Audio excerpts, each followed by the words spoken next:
रोहतक से बड़ी खबर सामने आई है जिसमें देश के कई खिलाड़ियों को अवार्ड की घोषणा के बाद अंतर्राष्ट्रीय बॉक्सिंग चैंपियन स्वीटी बुरा ने भारत सरकार का धन्यवाद किया। वहीं स्वीटी ने कहा कि देश और प्रदेश की सरकार खेल और खिलाड़ियों के प्रति सजग है और यही वजह है कि खेलों को सरकार ने महत्वपूर्ण स्थान दिया है।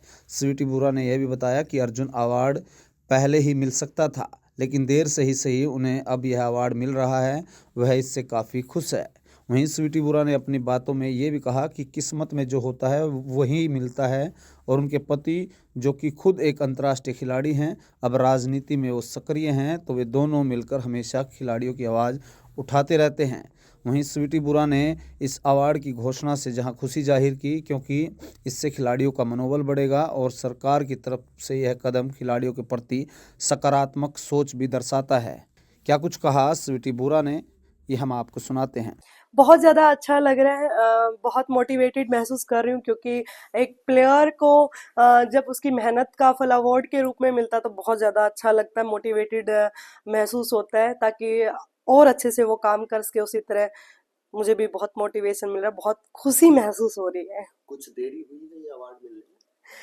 देखिए, देरी मैंने पहले भी बताया कि मैं सिर्फ ईश्वर की टाइमिंग में बिलीव करती हूँ। हाँ, 2016 में मुझे अर्जुन अवार्डी बन जाना था, बट देर आए दुरुस्त आए, अभी मिला है। क्योंकि हम बहुत छोटी चीज़ें सोच कर चलते हैं, लेकिन ईश्वर हमारे लिए बहुत बड़ी चीज़ें सोच कर चलते हैं। तो मैं बिलीव करती हूँ मेरे ईश्वर की, मेरी माता रानी की टाइमिंग में जो वो करती है मेरे भले के लिए करती है, मेरे अच्छे के लिए करती है। तो उन्होंने जो किया है वो मेरे भले के लिए, अच्छे के लिए किया है, अभी मिला है। बहुत खुश हूँ। इस मुकाम तक पहुंचने के लिए कितनी मेहनत कर? मेहनत की तो बस पूछो ही मत, 12-12 घंटे मैंने काम किया है। जैसे मैंने बताया कि कोविड के टाइम भी मैंने मेहनत करना नहीं छोड़ा था। उस टाइम मैं अपनी लाइफ की सबसे फिटेस्ट प्लेयर थी। मैं अपनी लाइफ की सबसे मतलब फिटेस्ट फॉर्म में थी। और जब उस टाइम तो लोग अनफिट हो रहे थे, लेकिन मैं उस टाइम सबसे ज़्यादा फिट हूँ क्योंकि मैंने एक दिन में 12-12 घंटे काम किया था उस दौरान भी।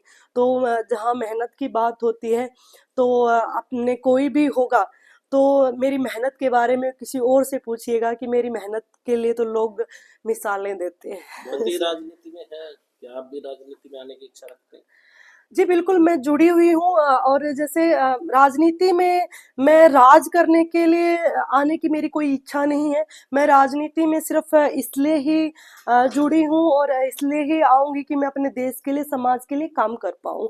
और मैं अब भी समय-समय पर अपने खिलाड़ियों के लिए और अपने समाज के लिए काम करने के लिए मैं अब भी जुड़ी हूँ, अब भी मिलती रहती हूँ ताकि मैं महिलाओं की, खासकर खिलाड़ियों की खासकर आवाज़ बन के आगे आऊं और उनके लिए काम करवा सकूं। घर के शोरूम में बहुत से मेडल रखे हुए हैं। जी एक ओलंपिक मेडल की कमी है, तो जी क्या उसके लिए अभी तैयारियां चल रही हैं? जी बिल्कुल तैयारियां चल रही है और तैयारियां आज से नहीं, मेरे को 15 साल हो गए हैं काम करते हुए। और शायद ईश्वर भी चाहते हैं कि मैं इतना लंबा काम करूं, तो क्योंकि मेरा टारगेट बड़ा है, क्योंकि मैं सिर्फ मेडल के लिए नहीं, मैं चाहती हूँ कि मैं गोल्ड मेडल मुझे मिले।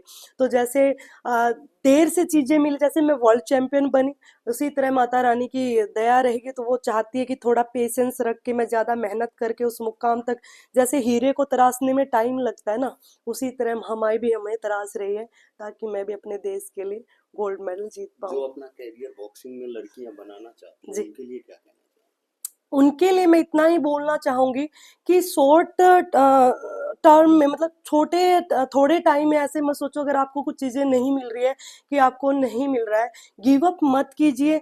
सपने आपने जो देखे वो जरूर पूरे हो सकते हैं, क्योंकि ईश्वर ने हमें ऐसा बनाया कि जो हम सपने देख सकते हैं ना वो हम पूरे भी कर सकते हैं, लेकिन उनको पूरा करने की भी कीमत होती है।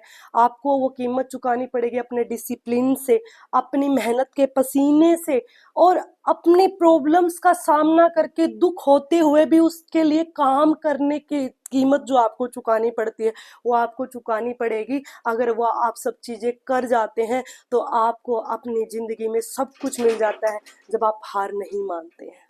जी।